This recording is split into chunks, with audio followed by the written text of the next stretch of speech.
So how many ways did Christ help people in the gospel lessons for today? How many ways did Christ help people? It's a wonderful text. It is a long text. It goes along, and there's at least 3 different sections to it. And fishermen out at sea, when they all come to shore, and then Jesus' conversation with Simon Peter at the end. How does Jesus help people?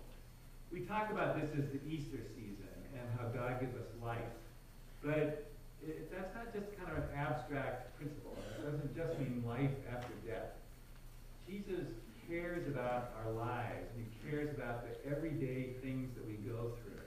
And Jesus comes to help us with specific kinds of concerns. And so for starters in the text today, with the disciples, Jesus helps them by helping them in the physical realities of their life, by providing for them a livelihood, by providing for them work by which they can survive, but also they feel like they have a purpose in the world. In our gospel lesson, the disciples have gone back up north to Galilee, where they came from. These are stories of after Easter Sunday, after Jesus has risen from the dead. And Jesus is different after the resurrection. It's like he has begun to take on more of his divine identity. He becomes Jesus the Christ. And so he doesn't operate by just the strict rules of physical living. He can walk through doors. He can suddenly transport himself from Emmaus 6 miles away to Jerusalem and back and forth. So he's the risen Christ. But the other thing is the disciples have a hard time too, because a number of times they see Jesus risen from the grave, but they can't quite believe it. They can't quite understand it. And so they're full of joy one moment, and then the next moment it's almost like they're not sure if it really happened or not. And I think that in this gospel lesson, the disciples are in a wondering place, in a doubt-filled place. They aren't sure what they're going to do anymore. Jesus isn't with them in the same way. And so they're not really sure what their job is anymore. What should they be doing? So since they're not sure, they go back to their own homeland. Once upon a time back there, they were fishermen. And so they go back to be fishermen again. They said, let's go back to the old life and see if that's any good for us. But of course, even as fishermen in the text, they're not making it. They fish all night. They don't catch a thing. And this is where Jesus comes along and shows that Jesus cares, God cares about our everyday needs, that we need a livelihood. We need work. We need to sustain ourselves. So Jesus provides the miracle of a catch of 153 fish that he lets them haul in that day. Because Jesus knows to get by, we need to have those everyday needs filled. I'm thinking these days about people who are out of work right now, people who have lost their jobs or whose company has laid off thousands, or people who have work but really aren't earning enough to really sustain themselves and their families. There's a lot of people we know. There's our own congregation throughout the world. I'm thinking of people who are really struggling just to have a sense of livelihood right now. And this text comes along to say Jesus isn't just concerned about life in general. Jesus really cares about how people are doing. Jesus cares to give them work, to give them means of support, to have a catch of fish that they can take to the marketplace and sell. That Jesus wants people to have jobs that pay decent wages and all of that. And so as we think in ourselves, what are the worries we have about our livelihood these days? What are the worries we have about do we have enough saved? Are we making enough? Will we be able to care for our kids? Will we have money left over for our health care and so forth? Jesus knows about those needs, and Jesus comes and acts. Jesus comes to take action to help us in those specific situations.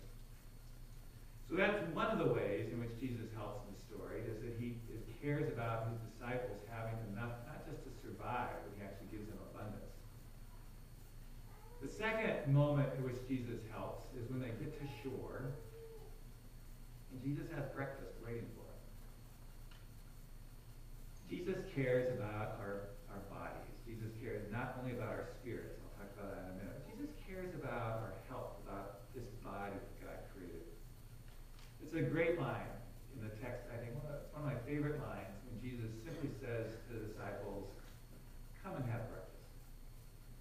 This is the Lord of the universe speaking. This is the Savior of heaven and earth. But he really sounds like my mother.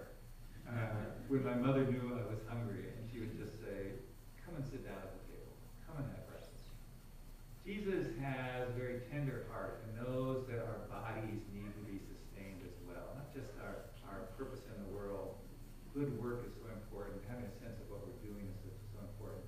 But we also need to know that Jesus cares about our physical health. And so I think again about people, many of us here in the congregation, others that we know, who have concerns about their health right now. It's not hunger particularly, but it's health. People who are facing significant health issues. People who are experiencing hunger throughout the world. People in constant pain. People either for a medical reason or for emotional reasons are in constant pain. Those are often private agonies that we carry, and yet we see that Jesus cares about that. That the new life that Jesus brings at Easter also is a life that Jesus wants to bring to us in our everyday physical existence. And so Jesus comes to us today and says, where can I minister to you? Where can I help you? Is it in your health? Is it in your pain? Is it in your hunger? Where can I minister to you today?